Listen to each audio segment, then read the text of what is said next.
Sabe, o amor de uma mãe, de um pai para um filho, é uma das coisas mais fortes do mundo, né? Só que às vezes, esse amor gigantesco pode acabar virando outra coisa, uma vontade de controlar, de proteger de tudo e de todos. É uma linha muito, muito tênue. E é exatamente sobre essa dinâmica que a gente vai conversar hoje. Olha só essa frase. Quando você tenta controlar quem ama, não é o outro que está em perigo. É a sua paz. Uau! Isso aqui resume perfeitamente a nossa análise. É uma ideia que vai direto no coração da lição 26 de Um Curso em Milagres, que vai ser o nosso guia para entender como essa busca por controle, mesmo quando nasce do amor, pode, na verdade, estar atacando a nossa própria tranquilidade. Então, para começar, vamos mergulhar na verdadeira origem desse sofrimento todo. E a ideia aqui pode ser meio surpreendente, viu? A premissa é que o problema não está lá fora, nas escolhas que os outros fazem. O problema está aqui dentro, nos nossos próprios pensamentos. A lição central é essa. Meus pensamentos de ataque estão atacando a minha invulnerabilidade. Eu sei, parece meio abstrato, né? Mas olha, pensamentos de ataque são basicamente qualquer pensamento que nasce do medo e que tenta controlar uma situação para a gente se sentir seguro. E para deixar isso bem concreto, a gente vai usar um exemplo super comum, a experiência de uma mãe que vê o filho ou a filha fazendo escolhas de vida que ela simplesmente não aprova.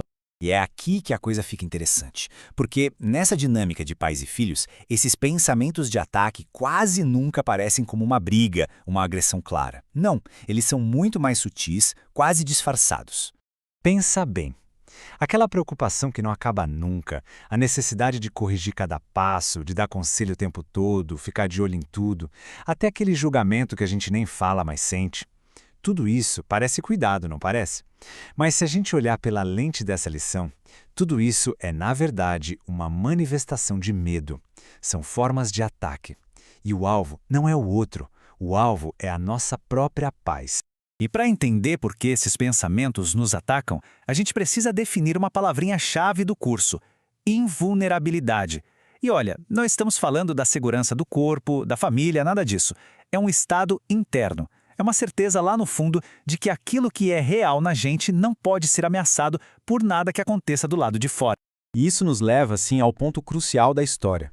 Se os pensamentos de controle são um ataque e a nossa invulnerabilidade é algo interno, então quem é o verdadeiro alvo desse ataque? A resposta para isso muda completamente o jogo. A pergunta é essa bem direta. Quando uma mãe tenta controlar o que o filho faz, o pensamento lá no fundo, no subconsciente, não é só ele vai se machucar. É algo mais profundo, do tipo, se eu não controlar isso aqui, eu perco a minha segurança. O ataque, no fim das contas, é contra a nossa própria sensação de estabilidade. Perceber isso é o primeiro passo para se libertar, porque devolve o poder para o único lugar onde ele sempre esteve, dentro da gente. Esse mecanismo funciona quase como um piloto automático, sabe? O filho faz uma escolha diferente. Imediatamente o ego interpreta isso como uma ameaça. Aí vem o medo.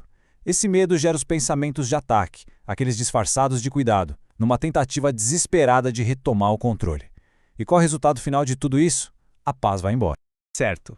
Então a gente já entendeu o problema, já diagnosticou o ciclo. A pergunta de $1 milhão é: como a gente sai disso? É aqui que a gente vai ver o caminho de volta, a solução que o curso propõe para transformar esse medo todo em amor de novo. Vamos colocar lado a lado aqui. De um lado, a visão do ego, que diz pra gente que amar é garantir que tudo dê certo, é evitar que o outro erre, é impedir o sofrimento. Do outro lado, a visão do curso, que ensina que o ataque sempre, sempre vem do medo, não importa a boa intenção. E que o amor de verdade, esse não tem condições. Tá, e como a gente colocar isso em prática no dia a dia? É um exercício mental bem simples, mas que faz uma diferença enorme. Quando vier aquele impulso de controlar, a sugestão é: pausa. Para tudo. Sente a ansiedade, o desconforto, mas não faz nada. Só reconhece. Ok, isso que eu estou sentindo é medo. E aí, lembra da verdade. A minha paz, a minha invulnerabilidade não depende do que o outro escolhe. Essa pausa cria um espacinho entre o impulso e a ação. E é nesse espaço que a paz consegue voltar. E o que acontece quando essa mudança interna começa a se firmar? O que muda no relacionamento de verdade? A transformação é gigantesca. A dinâmica inteira muda do controle para uma conexão de verdade, genuína. E veja bem, isso não quer dizer se tornar uma pessoa indiferente ou abandonar o papel de mãe. Pelo contrário, significa continuar no papel, mas sem o medo como combustível. O resultado? O vínculo fica mais leve, O diálogo finalmente tem espaço para acontecer e o amor pode fluir sem as amarras do controle. A presença vira um apoio e não uma invasão. Então, o ponto central, a grande virada de chave, é esta. A ameaça à nossa paz nunca vem do futuro ou das escolhas do nosso filho. A ameaça vem dos nossos próprios pensamentos de ataque.